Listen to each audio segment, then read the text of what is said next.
Ayan, nakbakbakan na kaagad. Then naka-shotgun ako dito, ayan, hindi siya napuruhan. Then nagtago kami pareho sa pader. Pagkatapos kami magkita, kapag tinadhana ka talaga, magkikita at magkikita kayo. So ayun, nadown ko pa rin naman siya.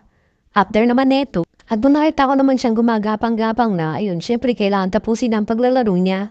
At heto, tinagis ko muna yung laruan dahil mabigat na sa bag.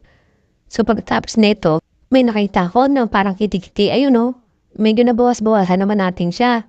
So ang mali ko na naman dito, mistake number 1 natin.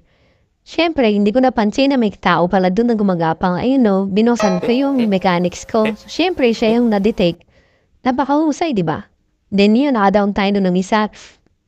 Then second mistake, imbis na nagtatanong ako, sana dumapa na lang ako. Patagtago ko dito sa bulok na kotse na kulay green. So meron pa palang kalaban. Ayun no, hindi ko siya kagad napansin. Then nakapokus ako dun sa isang kalaban.